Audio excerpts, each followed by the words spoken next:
संवाददाता लखनऊ से घनश्याम निशांत चौरसिया जुड़ गए हैं। घनश्याम, कांग्रेस प्रत्याशियों के नामों का ऐलान हो सकता है। संभावित नामों की बात करें तो कौन कौन से वो नाम है, कुछ जानकारी इस पर निकल कर आ रही है सामने? घनश्याम,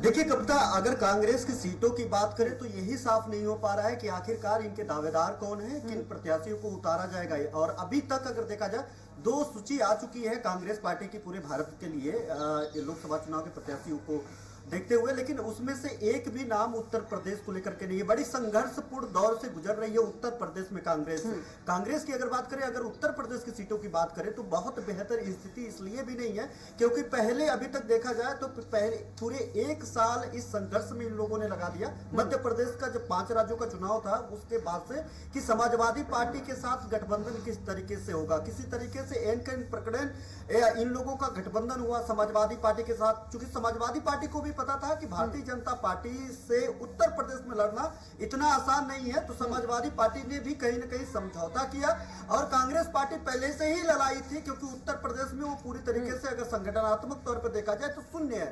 और यही कारण रहा कि पिछली बार जब चुनाव, पिछले कई बार से चुनाव की अगर देखा जाए तो लगातार उसका ग्राफ नीचे तक आ रहा है और 1 पे जाकर के सिमट गया था। और 1 पे सिमटने के बाद उनको पता था कि कांग्रेस को भी ये बात पता था कि समाजवादी पार्टी के साथ अगर गठबंधन नहीं होता है तो भारतीय जनता पार्टी के सामने वो यहाँ पे फिर से शून्य की तरफ वो बढ़ जाएगी। और काफी ये लगभग 1 साल इन लोगों के बीच में वाक युद्ध हुआ। जिस तरीके से कांग्रेस पार्टी का जो कांग्रेस पार्टी के जो प्रदेश अध्यक्ष अजय राय हैं अखिलेश यादव के बीच में तो में कांग्रेस के कमलनाथ जो पूर्व मुख्यमंत्री मध्य प्रदेश के, उनके बीच में तू मैं एक बार लग रहा था कि ये जो रिश्तों की खटास है वो खत्म नहीं होगी। लेकिन 2024 दुश्मन का दुश्मन दोस्त होता है और राजनीति में कोई अस्थाई न दोस्त होता है न दुश्मन होता है। ये दोनों समीकरण इन दोनों पार्टियों ने साधे, इन दोनों कहावत को चरितार्थ किया और भारतीय जनता पार्टी के खिलाफ इन दोनों लोगों ने सारे गिला शिकवा खत्म करते हुए एक साथ हुए। अब दूसरी बात आई कि ठीक है, इन्होंने गठबंधन किया, पहले 7 सीट, फिर 13 सीट, फिर 17 सीटों पे बात बनी। अब 17 सीटों में जो परंपरागत सीट है कांग्रेस पार्टी की, रायबरेली, अमेठी, यहां से किसी नाम का चर्चा अभी तक नहीं हुआ। यहाँ के जो अगर प्रदेश कांग्रेस कमेटी की बात माने तो अजय राय ने जब अभी समाजवादी पार्टी कार्यालय में जाकर के अखिलेश यादव से मिले थे और संयुक्त रूप से एक प्रेस वार्ता को संबोधित किया था, उसमें कहा था कि हमारा जो पार्टी नेतृत्व है वो ये चाहता है कि गांधी परिवार का ही कोई व्यक्ति सदस्य यहां से चुनाव लड़े और ऐसा हम लोगों ने प्रस्ताव बना करके केंद्रीय नेतृत्व को दिया है। और अब ये इस बयान से साफ हो गया कि अभी तक ये लोग साफ नहीं कर पाए कि कौन लड़ेगा।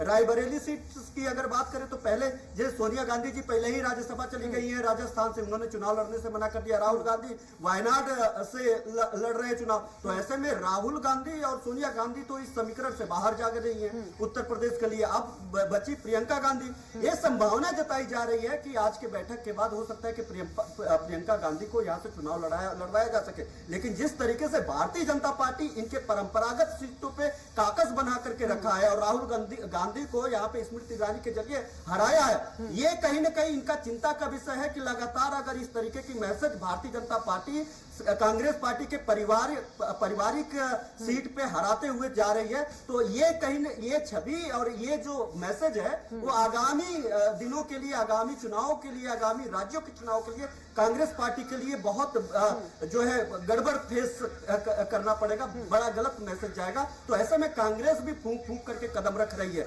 लेकिन अब जो है समाजवादी पार्टी भी प्रेशर करने लगी है क्योंकि लगातार जिस तरीके से अखिलेश यादव मीडिया से मुखातिब हो रहे हैं तो उनसे कांग्रेस के बारे में जब पूछा जाता है तो वो कहते हैं, भले कहते हैं, उनका जवाब होता है कि ये बातें कांग्रेस पार्टी से पूछिए, लेकिन ये बात भी कहते हैं कि ये उनका आंतरिक मामला है। लेकिन हम ये चाहते हैं कि जल्दी से जल्दी सीटों पे निर्णय ले और खासतौर पे इस इंपॉर्टेंट सीटों पे निर्णय ले ताकि ये तय हो जाए जो इंडिया गठबंधन को लेकर के जो मैसेज कन्वे हो रहा है इंडिया गठबंधन के ऊपर, वो मैसेज कन्वे जाना बंद हो जिसका फायदा समाजवादी पार्टी को भी मिले, कांग्रेस पार्टी के जरिए नुकसान समाजवादी पार्टी को न उठाना पड़े।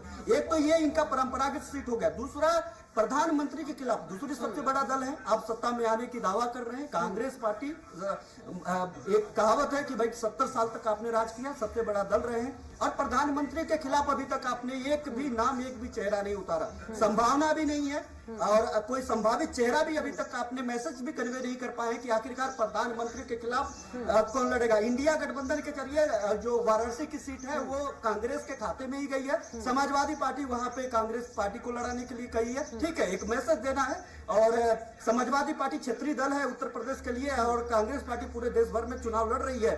भारतीय जनता पार्टी के खिलाफ एक हुंकार बढ़ रही है, तो वो सीट कांग्रेस पार्टी के खाते में समीकरण के तहत जाना व्यवहारिक रूप से जाना था। लेकिन कौन होगा, कौन प्रधानमंत्री नरेंद्र मोदी को चुनौती देगा, कौन हुंकार भरेगा, किसके हुंकार से आप पूरे देश भर में मैसेज कन्वे करेंगे, ऐसा माफ करिएगा कांग्रेस पार्टी अभी भी ये सब कुछ साफ नहीं कर पा रही है। और अब चूंकि बैठकें हुई हैं, यहाँ के जो प्रदेश अध्यक्ष है अजय राय और जो यहाँ के प्रभारी हैं अविनाश पांडे, इन लोगों ने बैठक की है। अब यह कयास लगाया जा रहा है कि जो भी सीटें हैं 17 सीटों पे उसमें मजबूती से इनके अपने प्रत्याशी होंगे और क्योंकि कल से ही अब नामांकन शुरू हो जाएगा और वहां के प्रत्याशी अभी तक भी घोषित नहीं किए जा सके हैं इन दलों के द्वारा। और इस बार जो थोड़ा सा विलंब हो रहा है, सारे दल क्यों मौन है, आखिरकार मायावती के मौन के क्या मायने हैं, भारतीय जनता पार्टी क्यों इतनी फूक फूक करके कदम रख रही है, अपने वर्चस्व की लड़ाई लड़ रही है, अपनी जो खोई हुई जमीन वापस पाने की जो लड़ाई लड़ रही है समाजवादी पार्टी और कांग्रेस पार्टी, इन्होंने अभी तक घोषणा क्यों नहीं किया। इसके पीछे सबसे बड़ा कारण यह है कि यहाँ पे जातिगत समीकरण, यहाँ का जो समीकरण है, जो समाजवादी पार्टी एमवाई समीकरण को लेकर के, सोशल इंजीनियरिंग को लेकर के। बिल्कुल घनश्याम, तमाम जानकारी के लिए आपको बहुत ही धन्यवाद। वहीं श्री कृष्ण जन्मभूमि विवाद मामले पर सुप्रीम कोर्ट में आज सुनवाई, मस्जिद कमेटी पहुंची है सुप्रीम कोर्ट। 15 याचिकाओं की एक साथ सुनवाई के खिलाफ supreme court Allahabad high court के फैसले को चुनौती, मुस्लिम पक्ष ने खटखटाया सुप्रीम कोर्ट का दरवाजा। तो मामले में सुप्रीम